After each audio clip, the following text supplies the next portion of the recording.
오늘 우리에게 허락하신 하나님의 말씀은 레위기 19장 1절부터 37절까지 말씀입니다. 레위기 19장 1절부터 37절까지 같이 교독하시고 마지막 절 함께 읽겠습니다. 제가 먼저 읽습니다. 여호와께서 모세에게 말씀하여 이르시되 너는 이스라엘 자손의 온 회중에게 말하여 이르라. 너희는 거룩하라. 이는 나 여호와 너희 하나님이 거룩함이니라. 너희 각 사람은 부모를 경외하고 나의 안식일을 지키라. 나는 너희의 하나님 여호와이니라. 너희는 헛된 것들에게로 향하지 말며 너희를 위하여 신상들을 부어 만들지 말라. 나는 너희의 하나님 여호와이니라.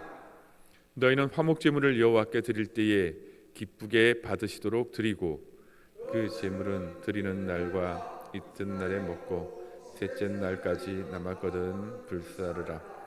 셋째 날에 조금이라도 먹으면 가증한 것이 되어 기쁘게 받으심이 되지 못하고 그것을 먹는 자는 여호와의 성물을 더럽힘으로 말미암아 죄를 담당하리니 그가 그의 백성 중에서 끊어지리라. 너희가 너희의 땅에서 곡식을 거둘 때에 너는 밭 모퉁이까지 다 거두지 말고 내 떨어진 이삭도 줍지 말며 내 포도원의 열매를 다 따르지 말며 내 포도원에 떨어진 열매도 줍지 말고 가난한 사람과 고류민을 위하여 버려두라. 나는 너희의 하나님 여호와이니라. 너희는 도둑질하지 말며 속이지 말며 서로 거짓말하지 말며 너희는 내 이웃으로 거짓 맹세함으로 내 하나님의 이름을 욕되게 하지 말라. 나는 여호와이니라. 너는 내 이웃을 억압하지 말며 착취하지 말며 품꾼의 삭슬 아침까지 밤새도록 내게 두지 말며 너는 귀먹은 자를 저주하지 말며 맹인 앞에 장애물을 놓지 말고 내 하나님 여호와를 경외하라. 나는 여호와이니라. 너희는 재판할 때에 불의를 행하지 말며 가난한 자의 편을 들지 말며 세력 있는 자라고 두둔하지 말고 공의로 사람을 재판할지며 내 백성 사람을 비방하지 말며 내 이웃의 피를 흘려 이익을 도모하지 말라. 나는 여호와이니라. 너는 내 형제를 마음으로 미워하지 말며 내 이웃을 반드시 견책하라. 그러면 내가 그에 대하여 죄를 담당하지 아니하리라. 원수를 갚지 말며 동포를 원망하지 말며 내 이웃 사랑하기를 내 자신과 같이 사랑하라. 나는 여호와이니라. 너희는 내 규례를 지킬지어다. 내 가축을 다른 종류와 교미시키지 말며 내 밭에 두 종자를 섞어 뿌리지 말며 두 재료로 직조한 옷을 입지 말지며 만일 어떤 사람이 다른 사람과 정혼한 여종 곧 아직 속량되거나 해방되지 못한 여인과 동침하여 설정하면 그것은 책망을 받을 일이니라. 그러나 그들은 죽임을 당하지 아니하리니 그 여인이 해방되지 못하였기 때문이니라. 그 남자는 그 속건 제물을 곧 속건제 순양을 회막문 여호와께로 끌고 올 것이요 제사장은 그가 범한 죄를 위하여 그 속건제의 순양으로 여호와 앞에 속죄할 것이요 그리하면 그가 범한 죄를 사함 받으리라. 너희가 그 땅에 들어가 각종 과목을 심거든 그 열매는 아직 할례 받지 못한 것으로 여기되 곧 3년 동안 너희는 그것을 할례 받지 못한 것으로 여겨 먹지 말 것이요 넷째 해에는 그 모든 과실이 거룩하니 여호와께 드려 찬송할 것이며 다섯째 해에는 그 열매를 먹을지니 그리하면 너희에게 그 소산이 풍성하리라. 나는 너희의 하나님 여호와이니라. 너희는 무엇이든지 빚제 먹지 말며 점을 지지 말며 술법을 행하지 말며 머리카락을 둥글게 깎지 말며 수염 끝을 손상하지 말며 죽은 자 때문에 너희의 살에 문신을 하지 말며 문의를 놓지 말라. 나는 여호와이니라. 내 딸을 더럽혀 창녀가 되게 하지 말라. 음행이 전국에 퍼져 죄악이 가득할까 하노라. 내 안식일을 지키고 내 성소를 귀히 여기라. 나는 여호와이니라. 너희는 신접한 자와 박수를 믿지 말며 그들을 추종하여 스스로 더럽히지 말라. 나는 너희 하나님 여호와이니라. 셋머리 앞에서 일어서고 노인의 얼굴을 공경하며 내 하나님을 경외하라. 나는 여호와이니라. 거류민이 너희 땅에 거류하여 함께 있거든 너희는 그를 학대하지 말고 너희와 함께 있는 거류민을 너희 중에서 나은 자같이 여기며 자기같이 사랑하라. 너희도 애굽 땅에서 거류민이 되었었느니라. 나는 너희의 하나님 여호와이니라. 너희는 재판할 때나 길이나 무게나 양을 잴 때 불의를 행하지 말고 공평한 저울과 공평한 치와 공평한 에바와 공평한 흰을 사용하라. 나는 너희를 인도하여 애굽 땅에서 나오게 한 너희의 하나님. 같이 읽습니다. 너희는 내 모든 규례와 내 모든 법도를 지켜 행하라. 나는 여호와이니라. 아멘. 유대교 율법학자들은 레위기 19장을 율법서 전체를 간추려 놓은 것으로 여겼습니다. 얼핏 보면 19장은 일관의 주제가 없이 다양한 규례들을 열거하고 있는 듯합니다. 어제 말씀을 준비하며 수없이 읽었지만 도대체 어떻게 맥락을 잡아야 할지 참 힘들기도 했습니다. 같은 얘기 계속 반복되는 것 같기도 하고요. 분명히 이전에 들었던 말씀인데 또 그 말씀이 계속되고 있습니다. 19장은 크게 하나님에 관한 주제와 이웃과의 관계에 관한 두 가지 주제로 이야기할 수 있고요. 이 규례들은 서로 연결되어 있습니다. 하나님께 드리는 올바른 예배에 관한 규정과 적절한 사회와 관한 이런 규정들이 계속 번갈아 가면서 나오는데 이것은 이 둘은 서로 뗄 수 없는 사이이기 때문입니다. 하나님의 백성들이 지켜야 할 거룩한 삶에 대해 여러 지침을 제공하고 있는 이 19장은 하나님의 백성이 거룩해야 할 이유를 분명하게 말합니다. 하나님께서 거룩하시기 때문입니다. 잘 아시는 2절 말씀입니다. 너는 이스라엘 자손의 온 회중에게 말하여 이르라. 너희는 거룩하라. 이는 나 여호와 너희 하나님이 거룩함이니라. 우선 3절부터 8절까지의 말씀은 하나님과 관련한 규례입니다. 3절과 4절은 십계명의 내용을 그대로 가져왔습니다. 3절과 4절을 눈으로 보겠습니다. 너희 각 사람은 부모를 경외하고 나의 안식일을 지키라. 나는 너희 하나님 여호와이니라. 너희는 헛된 것들에게 향하지 말며 너희를 위하여 신상들을 부어 만들지 말라. 나는 너희의 하나님 여호와이니라. 부모를 공경하는 것, 그것이 하나님을 올바르게 섬기는 일입니다. 자기 부모를 부양하지 않기 위해서 원래 하나님께 드리기 위해 거룩하게 구별하여 따로 떼어둔 헌물을 가리키는 히브리어 코르반, 헬라어로는 고르반이라고 부르는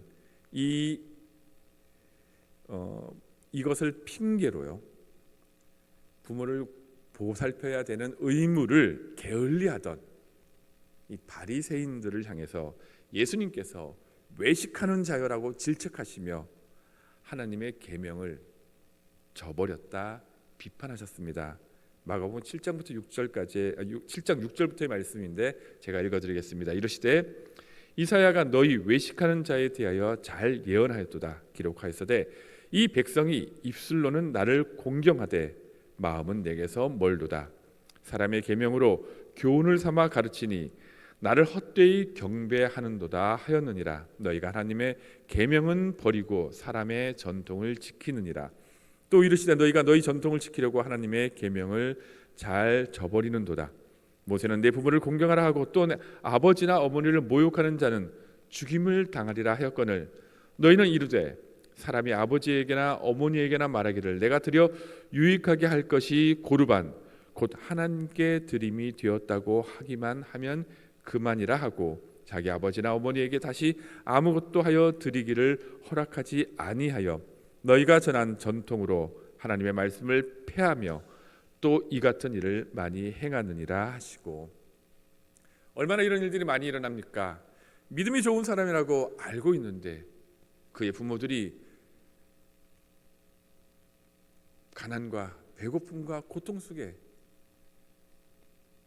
울고 있는 일들이 얼마나 많이 있습니까? 하나님께 예배하는 것, 그것보다 중요한 것은 어쩌면 우리의 부모를 잘 살피는 것일지도 모르겠습니다. 그들을 살핀 이후에 나오는 예배를 하나님께서 분명하게 받아주실 것입니다. 9절부터는 하나님의 백성이 어떻게 사회생활을 해야 하는지에 대한 이야기들이 기록되어 있습니다.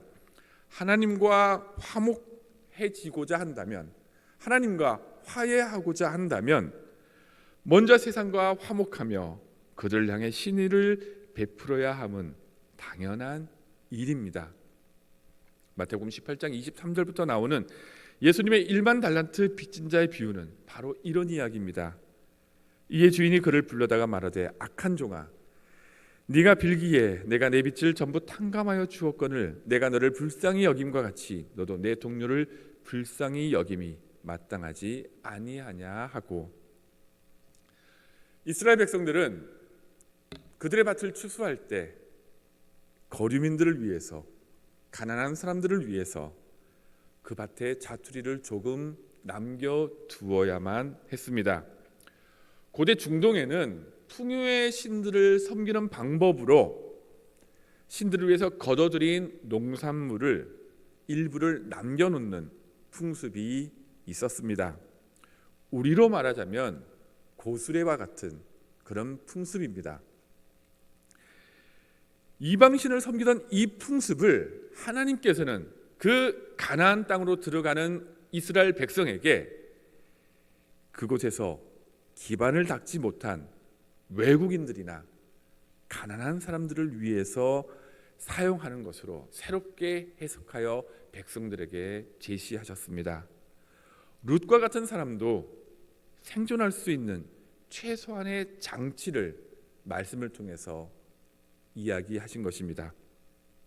이어지는 명령은 이웃과의 관계에 관한 명령입니다. 이스라엘 백성들은 서로를 속이지 않으며 이웃을 억압하거나 착취하지 말아야 합니다. 당시의 품꾼은 하루 벌어 하루 먹고 사는 최하층민을 의미하는 말입니다. 그들이 정당하게 받아야 할 품삯을 제때 지급하지 않는 것은 이들의 생존에 큰 위협이 되는 행동이기 때문에 즉시 지불하라고 명령하십니다. 장애인에 대한 특별한 배려도 필요합니다. 청각장애인을 저주하지 말라고 하십니다. 시각장애인 앞에 장애물을 놓지 말라는 말씀도 사회적인 약자, 그들의 연약함을 이용해서 그들을 억압하거나 곤란하게 하지 말라는 말씀입니다. 이 모든 이야기를 한마디로 정리한 것이 바로 19장 18절에 있는 말씀입니다. 원수를 갚지 말며 동포를 원망하지 말며 내 이웃을 사랑하기를 내 자신과 같이 사랑하라. 나는 여호와이니라. 내 이웃을 내 몸과 같이 사랑하라. 많이 들어본 말씀이지 않습니까? 레위기에서 말하는 이웃은 같은 민족인 사람, 그러니까 이스라엘 백성을 의미합니다. 하지만 예수님께서는 이 구절을 신명기 6장 5절의 말씀, 너는 마음을 다하고 뜻을 다하고 힘을 다하여 내 하나님 여호와를 사랑하라는 이 말씀과 함께 율법 전체의 본질로 설명하셨습니다. 그리고 이웃이라는 개념을 단순히 내 주변에 나와 같은 사람, 이스라엘 백성에서 모든 사람, 하나님을 사랑하고 하나님께서 구원하고자 하시는 이 땅의 모든 사람으로 그 의미를 넓히셨습니다. 사실 이것이 구약의 정신이기도 합니다. 34절의 말씀입니다. 너희와 함께는 거류민을 너희 중에 나은 자같이 여기며 자기같이 사랑하라. 너희도 애굽 땅에서 거류민이 되었느니라. 나는 너희의 하나님 여호와이니라. 거류민은 이스라엘 이전의 가나안의 그 땅에서 살던 원주민이라 혹은 고향을 잃고 이스라엘의 보호 대상이 된 사람, 피난민들을 의미합니다. 그들은 땅을 소유하지 못했기 때문에 하루하루의 삶이 몹시도 불안하였습니다. 가난한 사람과 고아와 과부를 이방인과 함께 언급한 것은 이들 모두 같은 처지이기 때문입니다. 보호받아야 할 존재이고요, 이웃의 도움이 없이는 살 수 없는 사람들입니다. 그리고 이스라엘 또한 애굽 땅에서 거류민이었기 때문에 역지사지의 마음이 필요합니다. 그런 의미에서 현대의 이스라엘은 하나님의 이 말씀을 올바로 지키지 못하는 사람들 같습니다. 그들에게는 그들이 보호해야 될 그 땅에 팔레스타인 난민들이 있습니다. 그들이 함께 살아가야 될 그들의 이웃이 있습니다. 하나님께서는 그들과 함께 그들을 보호하고 그들의 약자로 삼으라고 말씀하셨는데 이스라엘은 그렇지 못하고 굉장히 편협된 마음으로 살고 있는 것 같습니다. 그들이 회복하기를, 그들이 회개하기를 간절히 바랍니다. 내 이웃을 사랑하라는 이 말씀의 사랑은 단순히 감정의 흐름을 이야기하는 것이 아닙니다. 단순한 감정의 뜨거움을 말하는 것이 아닙니다. 그것은 일종의 계약과 같은 것이었습니다. 이웃 사람을 충성스럽게 대하고 그들과 함께 연대하고 그리고 그들을 지지해 주는 것을, 응원해 주는 것을 의미합니다. 함께 기뻐하고 함께 슬퍼하는 관계, 이것이 이웃에 대한 사랑의 의미입니다. 이웃의 유익을 구하기 위해서, 그래서 때로는 그들을 향해서 정당한 비판도 이 사랑, 이 계약에 포함되어 있습니다. 우리가 이웃을 사랑하는 마음으로 그에게 네가 잘못되었다, 네가 너의 길에서 떠나야 한다라고 이야기하는 것은 그가 나의 그 유익한 비판을 듣고 돌이키게 된다면 그것이 이웃을 사랑하는 행위와 같기 때문입니다. 지난 17일 날 통계청과 법무부에서 발표한 우리나라에 거주하는 15세 이상 되는 외국인의 숫자가 무려 143만 명이나 된다고 합니다. 이미 우리나라는 다문화 사회로 들어선 지 오래입니다. 이스라엘 백성이 애굽의 종이었던 과거를 기억해야 하는 것처럼 우리나라도 일제의 식민지에 살던 시절과 전쟁 후 가난한 나라로 국민이 고생하던 때를, 그리고 그 고생을, 그 가난을 탈피하고자 외국의 노동자로 떠났던 때를 기억해야 할 것입니다. 우리 안에 있는 외국인들을 거부하거나 터부시하지 말고 그들과 함께 만들어 가야 할 세상을 꿈꾸어야 합니다. 하나님 안에서 우리 안에 있는 이방인들의 손을 잡고 함께 거룩한 나라를 만드는 것이 우리가 하는 전도와 선교의 목적입니다. 저는 이 땅에 들어온 수없이 많은 타 종교인들이 이슬람이든 불교든 어떤 사람이든지 그들이 우리의 모습을 보고 하나님을 믿고 하나님의 예배하며 이 세상과 다른 삶을 살아가는 우리들의 모습을 보면서 내가 잘못 믿었구나, 나도 여호와 하나님을, 예수 그리스도를 믿어야겠다라고 고백하고 돌아서는 역사가 일어나기를 간절히 바랍니다. 우리들의 모습을 통해서, 하나님의 이 말씀을 통해서, 그들을 향하여 베푸는 우리들의 선한 행동을 통해서 그들의 인생이 바뀌는 역사가 일어날 것입니다. 그리고 이것이 진정한 이웃 사랑의 실천이라고 믿습니다. 19절부터 25절까지는 우리가 잘 이해하기 힘든 말씀이 포함되어 있습니다. 간단히 정리하자면 가축을 다른 종류와 교배하지 말고 옷도 두 재료로 직조하지 말라는 규례는 혼합을 금지하는 것이고, 이것은 결혼 관계 이외의 성관계를 금지하고 하나님과 우상을 겸하여 섬기지 못하도록 하는 규례와 연결되어 있습니다. 11절부터 18절까지의 말씀이 이웃에 대한 책임감이라면 26절부터 31절의 말씀은 이스라엘 하나님 여호와께 대한 순종을 가르치고 있습니다. 이스라엘은 당시 가나안 땅에서 횡행하던 풍습을 따르지 말아야 합니다. 점을 치거나 죽은 사람을 숭배하는 것, 구슬하는 것과 같은 이 풍습은 당시 중동에 널리 퍼져 있었습니다.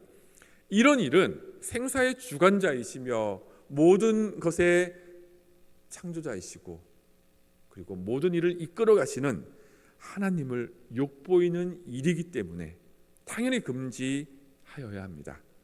딸을 창녀로 파는 것을 금지하는 것은 당시의 여신 숭배와 관련이 있습니다.